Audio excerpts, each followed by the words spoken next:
قیامت کا دن ہوگا تو چہرے بڑے چمکدار ہوں گے، اور وہ چمکدار چہرے کون سے ہوں گے یہ دیکھیے آپ۔ ایک طویل حدیث پاک ہے، فرمایا قیامت قائم ہوگی تو نمازیوں کو گروہ در گروہ جنت میں جانے کا حکم ہوگا۔ جب پہلا گروہ جنت میں داخلے کے لیے لایا جائے گا تو ان کے چہرے ستاروں کی طرح چمکدار ہوں گے، اس طرح ستارے آسمان پر چمکتے ہیں، فرمایا ان کے چہرے ایسے ہی چمکتے ہوں گے۔ فرشتے ان کا استقبال کریں گے، وہ مخلوق جو نوری مخلوق ہے جن سے گناہ تصور ہی نہیں ہو سکتا۔ رب کے حکم کے پابند کس طور پر؟ قرآن کہتا ہے وَيَفْعَلُونَ مَا يُؤْمَرُونَ، فرشتے وہی کرتے ہیں جو اللہ تعالیٰ کی طرف سے حکم ہوتا ہے۔ وہ فرشتے استقبال کریں گے کس کا؟ جو نمازی ہے۔ پوچھیں گے تم کون ہو؟ وہ کہیں گے ہم امت محمدیہ کے نمازی ہیں۔ پھر پوچھا جائے گا تمہارے اعمال یعنی نمازوں کا حال کیا تھا؟ وہ کہیں گے ہم اذان سنتے ہی وضو کے لیے کھڑے ہوتے تھے اور دنیا کی کوئی چیز ہمیں روک نہیں سکتی، جیسے ہی اذان سنی فوراً وضو کیا اور نماز کی طرف پیش رفت کر دی، ہماری دنیا کی کوئی چیز ہمیں روکتی نہیں تھی۔ فرشتے کہیں گے تم اسی جنت کے مستحق ہو۔ یہ فضیلت، یہ پہلا گروہ۔ دوسرا گروہ، فرمایا جب دوسرا گروہ جنت میں داخلے کے لیے لایا جائے گا جن کا حسن و جمال پہلے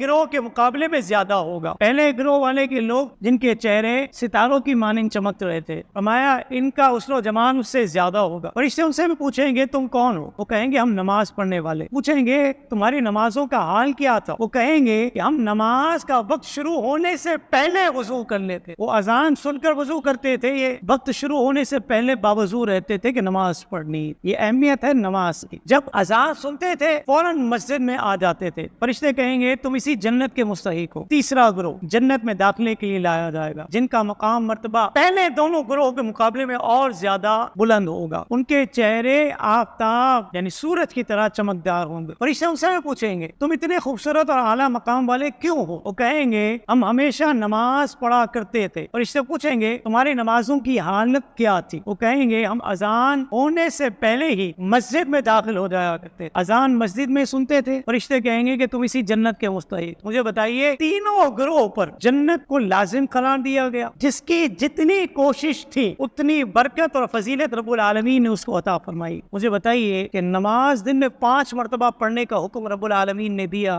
انسان اس نماز پر پابندی اختیار کرے اور کوشش کرے تو یہ نماز رب کی بارگاہ میں اس کو کس طرح سرخرو کرے، کس طرح کرے گی۔ حضرت ثابت بنانی کو سنیے، مشہور بزرگ گزرے ہیں، نماز سے کتنی محبت تھی، کہتے ہیں جب ان کو لحد میں اتارنے والے شخص جو لحد میں اتار رہے تھے ان کا بیان ہے کہ اس ذات کی قسم اس کے سوا کوئی عبادت کے لائق نہیں، میں نے اور میرے ساتھ جو شخص تھا اس کا نام حمید تھا یا کوئی اور تھا، ہم دونوں نے حضرت ثابت بنانی کو لحد میں اتارا جب ہم مٹی برابر کر رہے تھے، ایک جگہ سے تھوڑی سی مٹی ہٹی ہوئی تھی جس سے قبر کا حال نظر آ رہا تھا، جس کو ہم نے لحد میں لٹایا تھا چند لمحات پہلے۔ وہ ثابت بنانی قبر میں نماز پڑھ رہے تھے، ابھی قبر بند نہیں ہوئی، ابھی قبر مکمل طور پر بند نہیں ہوئی۔ میں نے اپنے ساتھی سے کہا آپ نے دیکھا؟ اس کا خاموش ہو، کہتے ہیں ہم نے تدفین مکمل کی، ان کے گھر کی طرف ہم گئے، ان کی بیٹی سے بات چیت کی، تو انہوں نے کہا کہ کیا تم نے دیکھا؟ فرمایا کہ ہم نے ان کو قبر میں نماز پڑھتے دیکھا۔ اب بیٹی نے جو کہا وہ غور کیجیے، فرمایا 50 سال سے ثابت بنانی جو کہ میرے والد تھے ان کا طریقہ تھا کہ ساری رات نماز پڑھتے تھے اور جب سحری کا وقت ہوتا تھا تو یہ دعا مانگتے تھے اے اللہ اگر تو اپنی مخلوق میں کسی کو قبر میں نماز پڑھنے کی توفیق عطا کرے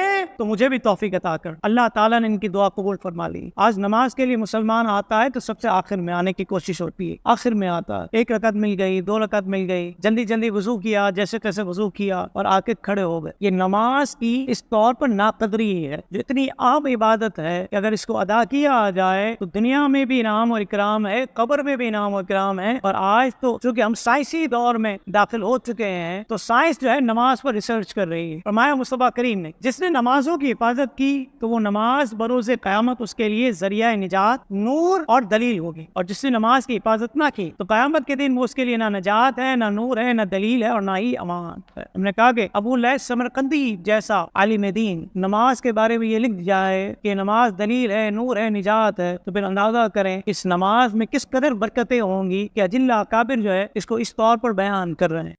مزید اسلامک اور معلوماتی ویڈیوز دیکھنے کے لیے لائک، شیئر اینڈ سبسکرائب کے بٹن کو پریس کرنا ہرگز نہ بھولیں۔